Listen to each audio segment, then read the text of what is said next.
amable invitación para poder compartir aquí con ustedes unos minutos de las cosas que nosotros estamos haciendo. Hace unos momentos le preguntaban a Roberto que cuál era su motivación para estar metido en este asunto. Y quisiera yo, antes de arrancar con mi plática, exponer cuál es mi motivación. Mi motivación, como ya me presentaron, yo soy cirujano de tórax y mayormente pues lo que hago es operar cáncer de pulmón. El 80% de mi práctica privada, ahora privada y por 16 años pública, pues fue operar pacientes con cáncer de pulmón. Entonces, como ustedes saben, el cáncer de pulmón, el 65% de los pacientes con cáncer de pulmón son fumadores. Y lo que yo he visto a lo largo de estos años, pues es que si el cigarro no existiera, el cáncer de pulmón probablemente estaría en los libros de enfermedades raras, como sucedía a finales del siglo XIX. Yo desde mi despacho puedo influir positivamente en algunos cientos de pacientes, quizás al año, a lo mejor 200, 300 pacientes al año, pero cuando yo descubrí la reducción de daños del tabaco, me di cuenta que yo podía impactar positivamente no en unos cuantos cientos de pacientes, sino quizás en millones. Y esa es la motivación por la que me he sumado desde ya hace ya algunos años a la iniciativa de reducción de riesgo. Y sin más preámbulo, yo quisiera poderles compartir mi presentación. Denme oportunidad a ver si por aquí la puedo subir. No sé si ahí la ven. Sí, doctor. ¿Sí se ve? Perfecto. Sí, se ve. Perfecto. Bueno, pues yo les voy a hablar de cáncer de pulmón, que es lo que de verdad yo sé, y también quiero aprovechar para hacer un anuncio de que este próximo jueves vamos a estar en una charla con Colombia lanzando la plataforma latinoamericana de reducción de riesgos de tabaco. Quisiera empezar con este video.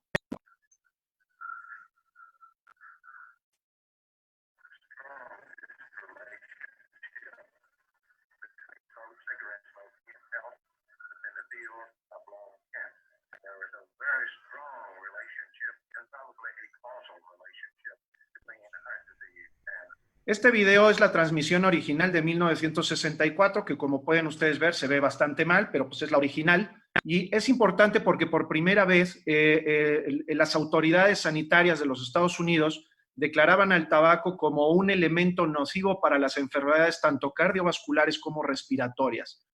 Desde 1964 hasta ahora se hizo bastante poco para combatir el tabaco. Y no fue hasta hace unos 15, 20 años, que vamos a ir desglosando ahora los porqués, las autoridades pusieron manos a la obra en cuanto al combate contra el tabaco. Lo que es un hecho, y esto no lo puede negar absolutamente nadie, es que el tabaquismo se ha convertido en la primera causa de muerte prevenible en el planeta, encabezando en primer lugar las enfermedades cardiovasculares como las número 1 producidas por tabaco. En segundo lugar, las enfermedades cerebrovasculares, y en tercera, los cánceres en todos los tipos. Por lo tanto, es esta la causa número 1 la que tenemos nosotros que combatir. Esto no está a discusión y la Organización Mundial de la Salud se encarga continuamente de recordárnoslo y de recordarnos el tremendo nombre de que más de 7 millones de personas mueren a lo largo del planeta cada año secundario a una enfermedad producida por el tabaco. Hablando ya en concreto del cáncer, que es lo que, como les digo, a lo que yo más me dedico, vean aquí, esta es una tabla del Globocan, que es la fuente oficial de la Organización Mundial de la Salud, donde nos desglosa cuáles son los cánceres más frecuentes. Y vean ustedes cómo el número 1 de estos cánceres, pues es el cáncer de pulmón y el cáncer de mama. Vean ustedes aquí, cuando vemos la mortalidad de estos cánceres, vean ustedes cómo en primer lugar está el cáncer de pulmón, seguido del de mama, próstata, colon y estómago. Pero vean este número, esto es tremendo. Para dar el número de muertos de cáncer de pulmón, 1.761.000, tendríamos que unir prácticamente a los 3 siguientes. Es decir, el cáncer de mama, de próstata y de colon, más o menos van matando los mismos pacientes que solamente el cáncer de pulmón consigue.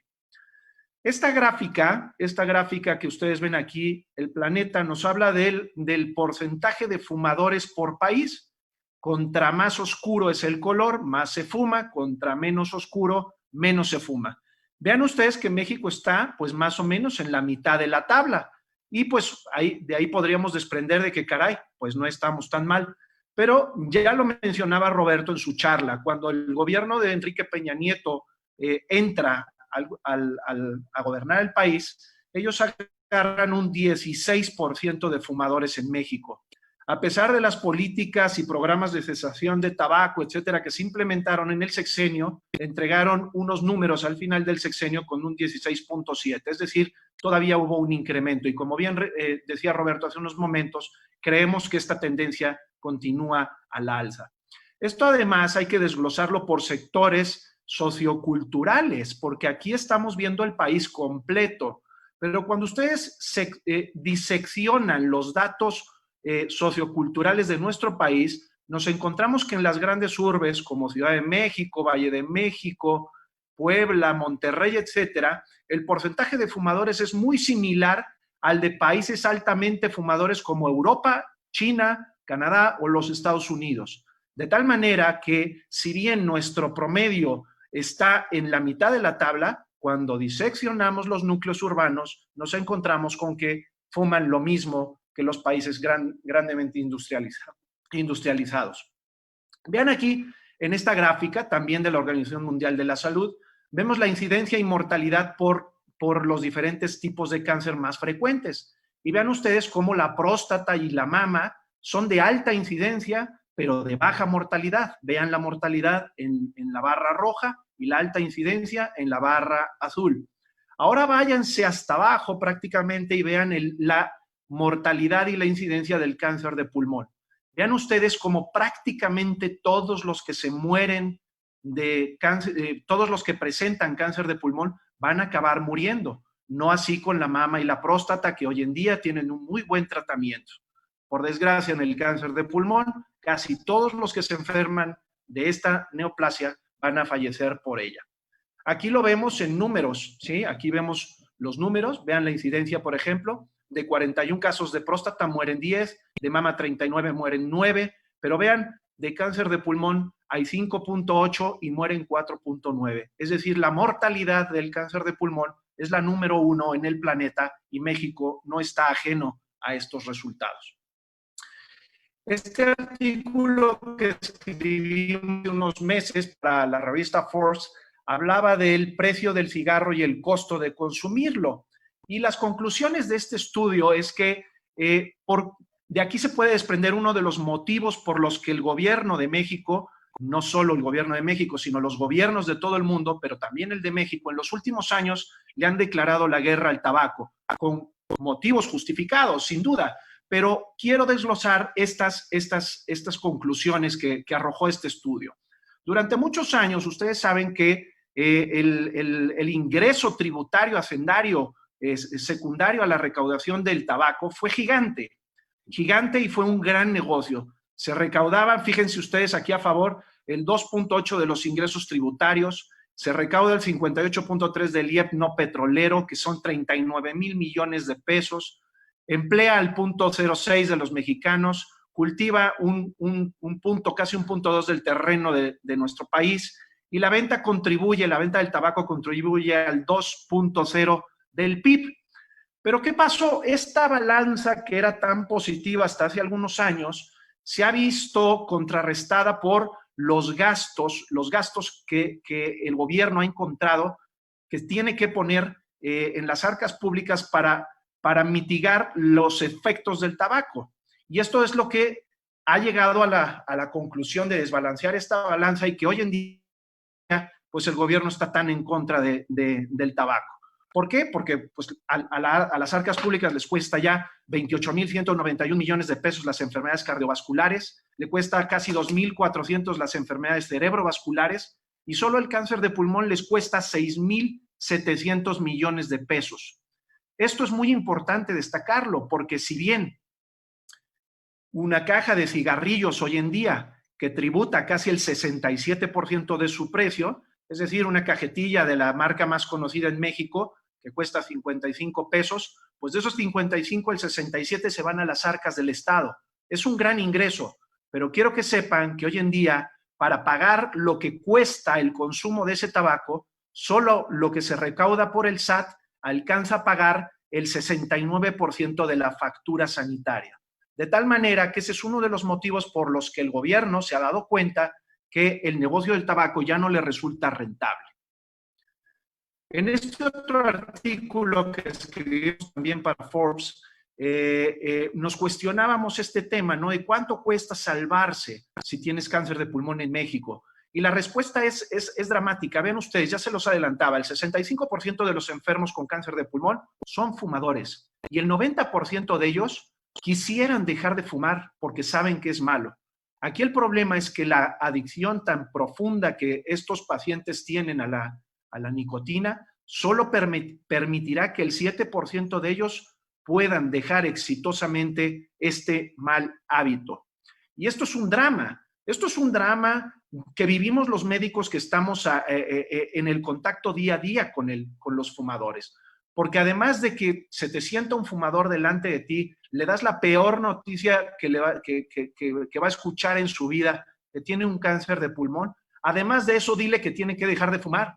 Dile que tiene que renunciar a un hábito que le calma el ansia, que le permite relajarse, que le permite socializar, que le permite cumplir un ritual que lleva practicando durante años.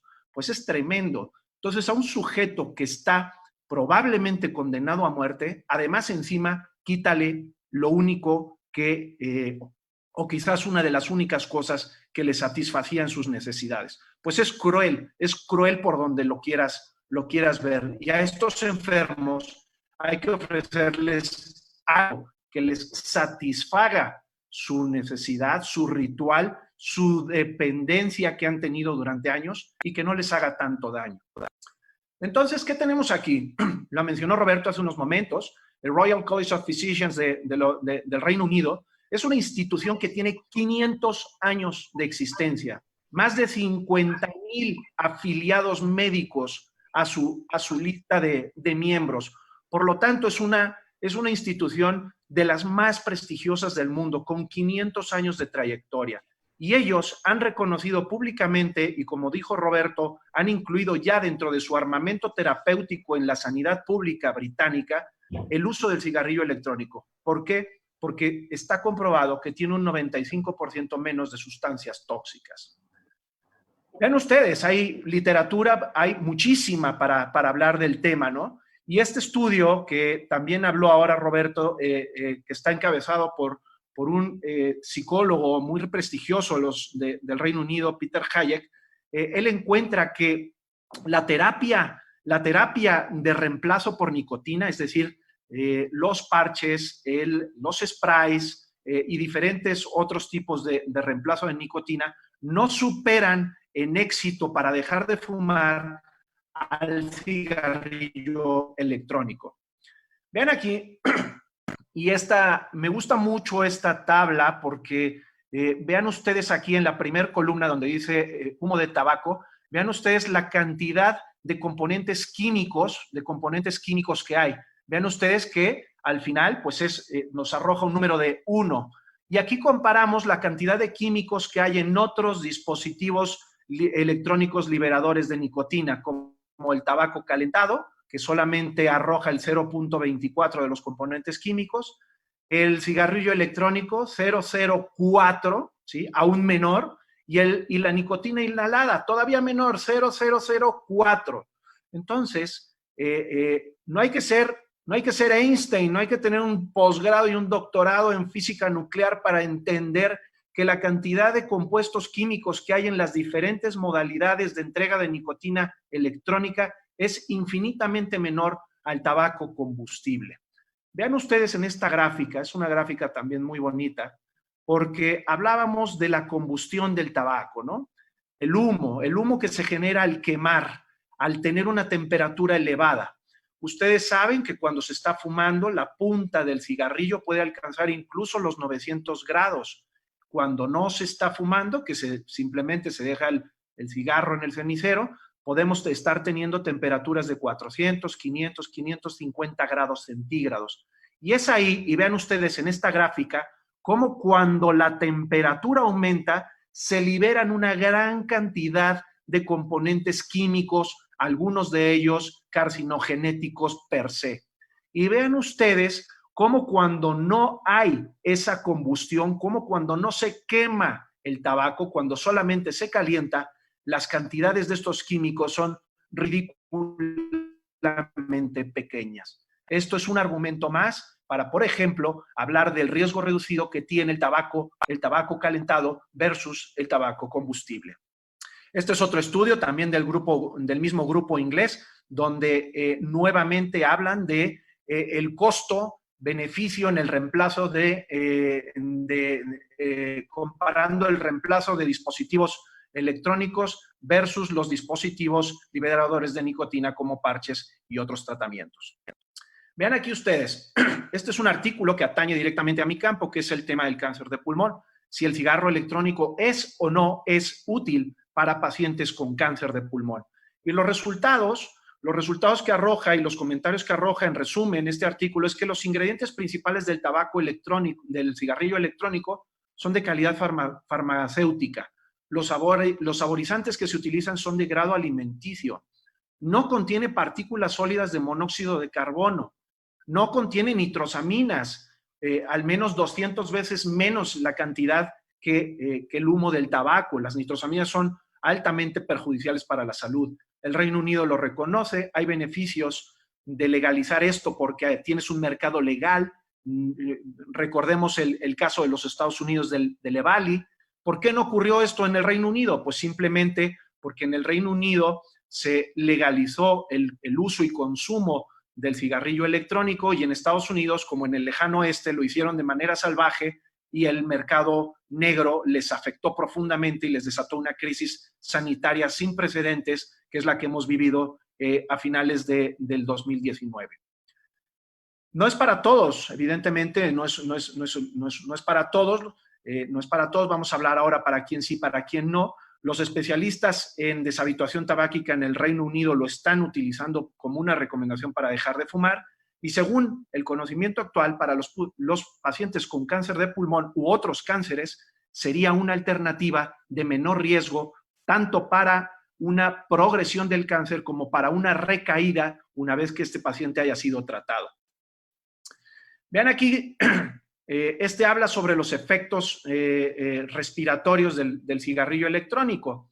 Y evidentemente, pues el cigarrillo electrónico es un aerosol que pues evidentemente no está exento de riesgos. Sin embargo, estos riesgos a fecha de hoy parecen ser mucho menores que los producidos por el cigarrillo combustible. Y evidentemente necesitaremos estudios prospectivos a largo plazo, seguir enfermos que hayan desarrollado alguna patología respiratoria y que hayan sido vapeadores por 10, 15, 20, 30 años. Seguramente habrá alguna complicación médica, pero de momento no tenemos evidencia de que así sea y estos resultados habrá que esperarlos y seguir los estudios y la vigilancia durante las siguientes décadas. Vean ustedes que aquí en el país y en otros muchos países, el cigarro electrónico ha presentado la oposición firme por muchísimos organismos internacionales de prestigio, como por ejemplo la CDC, el Centro de Control de Enfermedades de los Estados Unidos. Pero incluso ya los más acérrimos detractores del cigarrillo electrónico, ya en su página de internet, ya en sus fuentes oficiales, reconocen, como es este caso, este es un screenshot del CDC, donde dicen, vean ustedes, ¿cuál es la conclusión acerca de los cigarrillos electrónicos? Y esto está escrito, lo pueden ustedes leer. Los cigarrillos electrónicos tienen el potencial de beneficiar a las personas adultas que fuman y que no están embarazadas si se usan como un sustituto completo del cigarrillo regular, ¿sí? Esto es una evidencia, pues, que ya está a la luz de todo el mundo. Yo no entiendo a veces cómo nuestras autoridades pueden, pues, no hacer caso de estas recomendaciones que que vienen de fuentes tan importantes como el Royal College of Physicians, del CDC de los Estados Unidos, o incluso de algunos grupos antitabacos mexicanos tan importantes como el que está citado en esta diapositiva. Este grupo, que es de los más acérrimos antitabacos mexicanos, ya incluso en este artículo que publican referente al tema, fíjense ustedes, estado actual y desafío emergente de la prevención y control del tabaco. Y en el punto 4 de sus conclusiones, ellos que están tan en contra del cigarrillo electrónico, fíjense lo que dicen. Dicen, si bien los cigarrillos electrónicos pudieran ofrecer algunos beneficios potenciales para los fumadores, como la reducción del riesgo en la enfermedad. Entonces, aquí yo a veces me hago el cuestionamiento, ¿qué pasa con estos médicos que, conociendo los resultados y la ciencia que está vertida ya en todas las fuentes, no hacen caso de esto? ¿A qué razón obedecen? ¿A qué interés obedecen? Ese es el cuestionamiento que yo me hago cuando veo que gente de reconocido prestigio científico ignora la evidencia que ya está escrita y publicada. Se los dejo ahí como un cuestionamiento. Y yo, en esta plática que tiene que ser muy rápida, porque dicen que lo que es bueno y breve es doblemente bueno y no los quiero aburrir, en estas conclusiones, yo lo único que quiero decirles es que la apariencia de riesgo reducido para el cáncer del cigarrillo electrónico es muy evidente. La certeza no la tendremos hasta dentro de unos 30 o 40 años que haya estudios prospectivos comparativos aleatorizados, sin duda, pero las proyecciones actuales y la hipótesis que tenemos arrojan resultados positivos en este sentido. La regulación es imprescindible.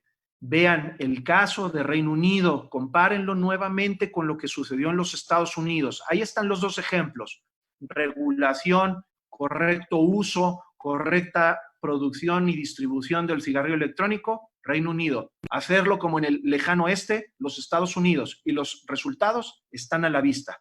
Yo siento que el impacto sanitario será muy positivo, el impacto en la economía también, porque recuerden este gasto impresionante de la sanidad pública mexicana para combatir tanto la enfermedad cardiovascular como el cáncer, como las incapacidades físicas, temporales y permanentes, ese deterioro y ese impacto en la fuerza laboral mexicana que está teniendo el tabaco, se puede ver positivamente reducido con la implementación y con la introducción de una regulación apropiada para el cigarro electrónico. Y por supuesto, lo que yo decía hace unos momentos, respetar el derecho a decidir. Si tú, un sujeto, le quieres farmacológico con pastillas, tratamiento con parches, tratamiento con otros sustitutos de nicotina, pero le debes de ofrecer también el cigarrillo electrónico, que está comprobado que sirve para dejar de fumar. Si tú no le pones todo ese buffet terapéutico al paciente para que él escoja qué es lo que quiere hacer, cómo se quiere tratar, tú no le estás siendo honesto a tu paciente y eso éticamente no es correcto. Las recomendaciones actuales para el consumo de cigarrillo electrónico son muy claras. No queremos que los niños fumen, ni los adolescentes, ni las embarazadas. Queremos que los dispositivos electrónicos los ocupen fumadores adultos que no quieren o no pueden dejar de fumar. Repito, que no pueden o que no quieren dejar de fumar. Para ellos es la indicación del cigarrillo electrónico. Y ya para terminar, quiero acabar con esta fotografía de Napoleón. Todos ustedes saben quién fue Napoleón y conocen su faceta militar y conocen su faceta de gran enamorador y sus romances con las mujeres que tuvo en su vida, etcétera. Pero pocos conocen una faceta interesantísima de Napoleón, que es la de que fue un gran historiador. Y traigo lo del gran historiador Napoleón a cuenta. ¿Por qué? Porque el tema que nos atañe hoy es un tema de reducción de daños en el tabaco. La reducción de daños en el tabaco no es un término nuevo. La reducción de daños existe hace décadas y para simplificar algunos ejemplos. Recuerden ustedes la epidemia 1981 que surge cuando aparece el SIDA. Cuando aparece el SIDA, pues algunas voces se levantaron, y voces muy importantes institucionales dijeron pues que para acabar con el SIDA lo que había que hacer era limitar o prohibir las relaciones sexuales. Imagínense lo ridículo que sonó eso en 1981, casi tan ridículo como hoy en día. Evidentemente no se podían prohibir las relaciones sexuales, pero ¿qué se introdujo? Un elemento de riesgo reducido que fue el preservativo. Con el preservativo se disminuyó y se controló una epidemia como la del VIH. Mediados de los años 80, epidemia importante en el mundo de hepatitis C y de hepatitis D por consumo, y de hepatitis B por consumo de drogas intravenosas. La inteligencia de algunos dijo, pues hay que erradicar el uso de drogas intravenosas. Fantástico, pues, suena maravilloso, me encanta la idea, a todos nos encanta la idea. Pero ¿qué tal si en vez de poner en práctica esa utopía, tú lo que haces era repartirle jeringuillas desechables a los toxicómanos para que no compartieran jeringuillas y no se contaminaran los unos a los otros? El repartir jeringuillas desechables a los toxicómanos fue una medida de riesgo reducido exitosa, muy exitosa. Y como estas hay un sinfín, como el uso del cinturón de seguridad. Oye, la gente se mata porque van a 150. Bueno, pues restrinjan los velocímetros y que no puedan pasar de 70. Eso sería maravilloso, pero no es factible. Entonces, un elemento de riesgo reducido es poner un cinturón de seguridad o el uso del casco en los motociclistas. Esos son introducir elementos de riesgo reducido. Eso es por lo que nosotros estamos peleando hoy en día, por introducir la categoría de riesgo reducido, como acaba, por ejemplo, de aceptar FDA para el tabaco calentado. FDA acaba de aceptar que el tabaco calentado modifica el riesgo de exposición y, por lo tanto, probablemente el riesgo de enfermedades en el futuro. Eso es lo que nosotros queremos introducir en la legislación mexicana. Y vuelvo a Napoleón. ¿Por qué? Porque fue un gran historiador. Y el que no conoce la historia, está condenado a repetirla. Esa frase de Napoleón, más vigente hoy que nunca, porque si nuestros legisladores no saben los elementos de riesgo reducido que han ocurrido en la historia, serán incapaces de poder asimilar el reto que hoy tienen con el tema de la reducción del tabaco. Y eso es todo,